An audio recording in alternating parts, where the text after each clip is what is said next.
This channel supports Extra Life in its efforts to raise money for the Children's Miracle Network.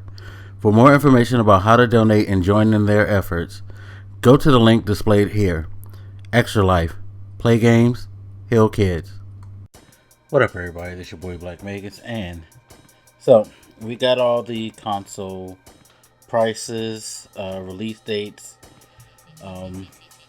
pre-order dates set. Although, as I record this, Sony is setting the internet on flames with their PlayStation 5 pre-orders, as they came out and said, "Oh, it'll be available tomorrow." And then Jeff Keighley came onto the scene and started disrupting things. Like, "Oh, I heard some retailers are going to be doing it tonight. Y'all should be watching now."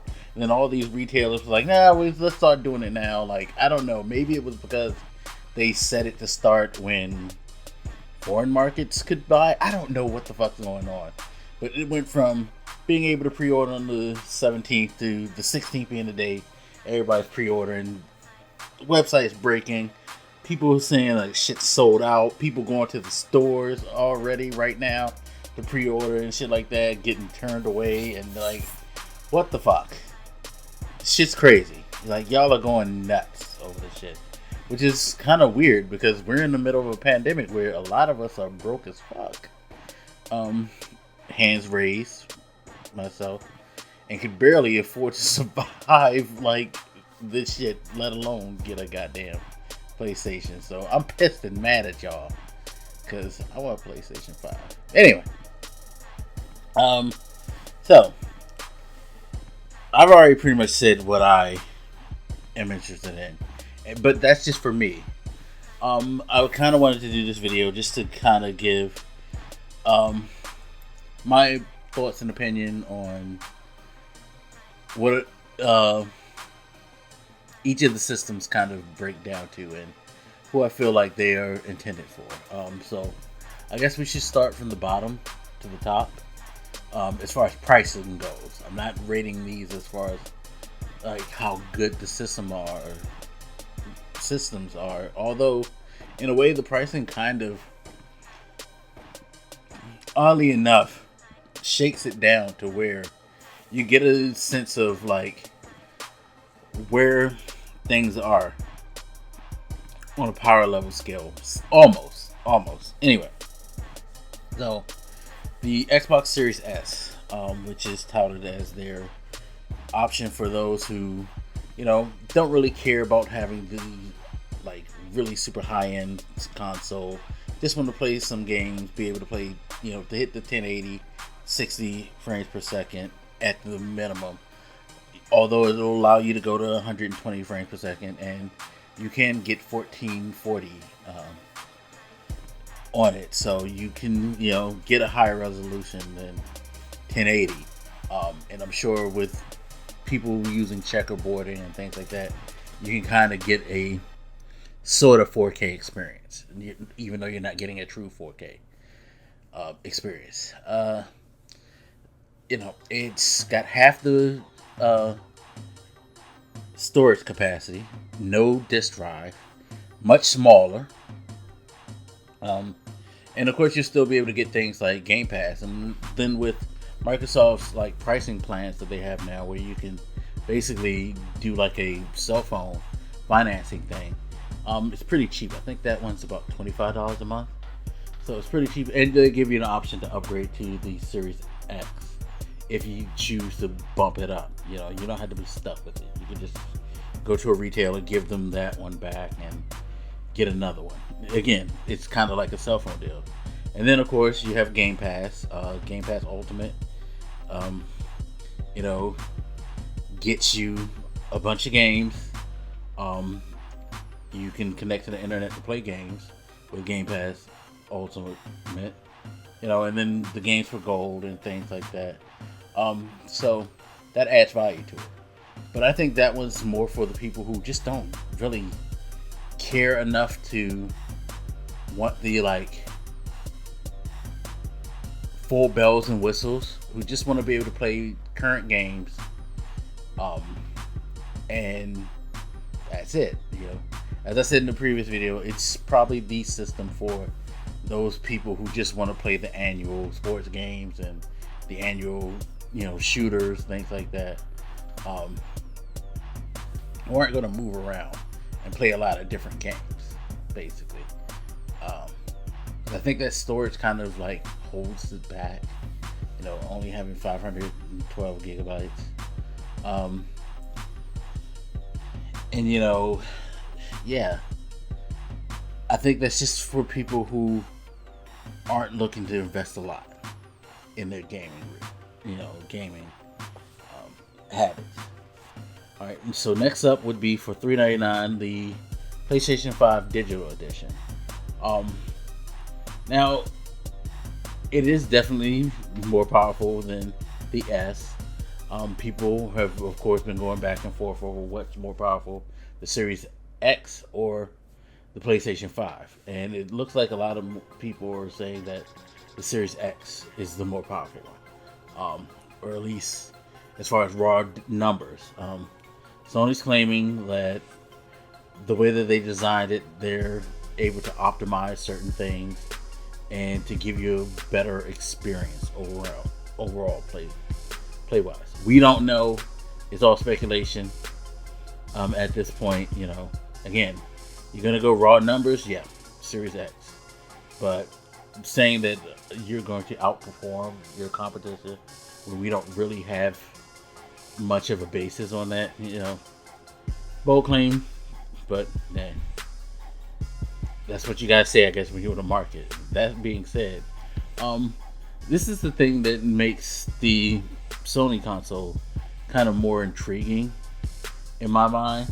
Like, even as someone who's a fan of PlayStation consoles because of their library and all that, looking at it from a kind of third person perspective, it's interesting because no matter which you get, you're going to get the same experience, with the exception of one has a disc drive, one doesn't. Whereas with the Series S and the Series X, you're going to have a different experience, at least performance-wise, with those two systems. PlayStation 5 Digital has the same components as the standard PlayStation 5, with, again, the exception being the disc drive. That's it. They're both one-to-one on every other spec. So it's a question of, with that one, if you are looking to get a PlayStation, do you want to get it with a disc drive? Are you going to use it as a multimedia machine, really, where you're going to play your Blu-rays and stuff like that? Or are you just going to stream? All these accessories match up, everything, so that's pretty much the big divide. And, for $100 less, going all digital, knowing that you're going to have the same space no matter what, that's appealing. And I think that's what kind of put the PlayStation 5 at least over the S always, because you're getting everything the same with the exception of the disc. Whereas you're getting less memory, less storage, less graphical fidelity if you buy the S. But you're only going to pay $300 as opposed to $400 or $500 for the X and the standard PlayStation 5. So, I feel like, with the PlayStation, the only differential is like you want to get the best performance that you can from the product. It's just a matter of whether or not you want disc or not. And that's truly it. So that's where Sony has made it kind of a really compelling thing. They haven't tiered their system, at least as of now. I'm sure somewhere down the line, 3 years from now, you'll probably hear about a PlayStation 5 Pro, because that seems to be the way that consoles are going these days. Now, I guess we're going to jump over the standard edition of the PlayStation 4, and we're going to kind of put that in the third slot because, again, most people feel like the X is the higher quality product, at least right now from the raw numbers. So let's move on to the X, because pretty much everything I said about the digital reigns true, for the standard PlayStation 5. So, interchangeable conversation with those. So the X, is touting that it's going to be pure 4K, super fast processor, ray tracing, all those bells and whistles. Once you get the disk drive and everything, they're saying they're the most powerful console.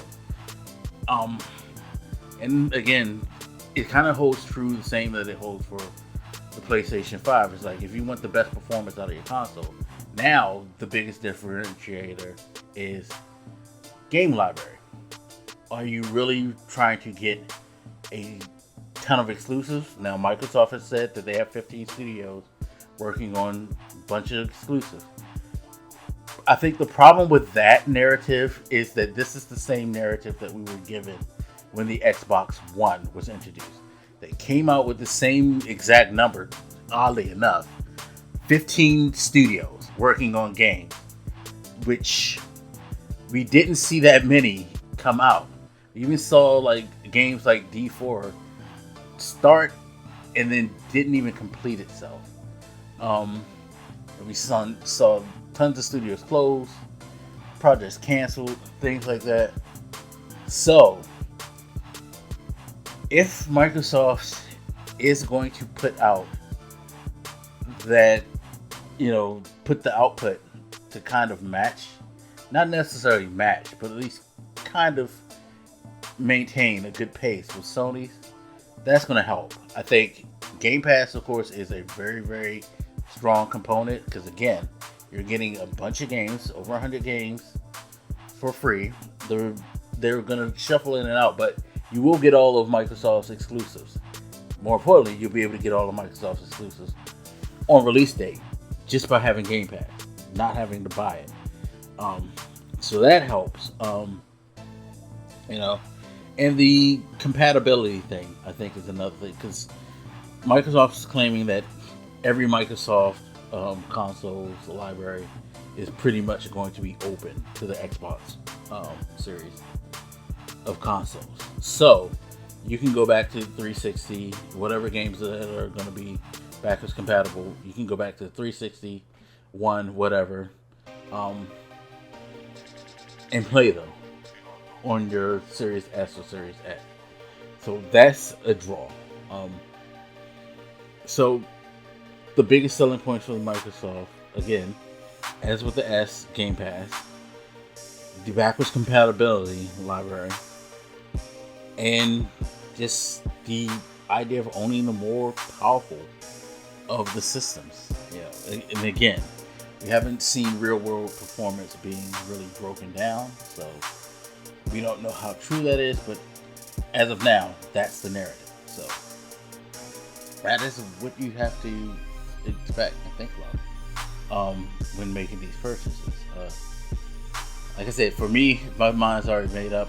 I love the games that Sony produce. I love a lot of the Japanese games that generally only come to PlayStation, so it fits my sensibility. And I think that's the biggest, most important thing, though. It's like, regardless of how I break it down, regardless of how content creator A, B, C through Z breaks it down, it's going to have to, or at least it should have to, come down to your sensibilities as a gamer. What interests you the most? What it is that you want out of your system, or, your platform of play, however you want to call it. It's on you of what it is that you require. We could all throw out all these buzzwords and all these things that we see in articles and tweets and things like that, but at the end of the day, it just comes down to what excites you more. What's your preference? So take a look at both of these systems, or all four versions of these two systems. Well, three systems, because the S is actually a separate system of its own.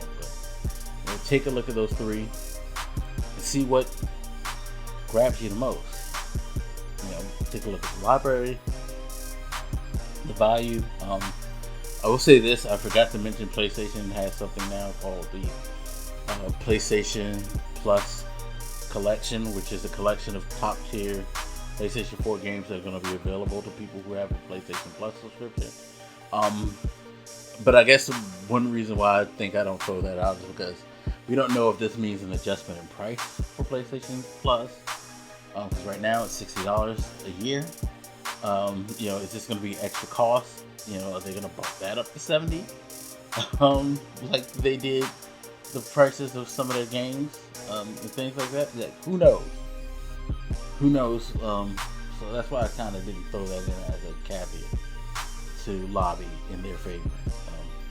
Hopefully we will get a whole lot more detail, or at least I can find a whole lot more detail on it, and then maybe revise that. But as of now, that to me basically is the breakdown of the two.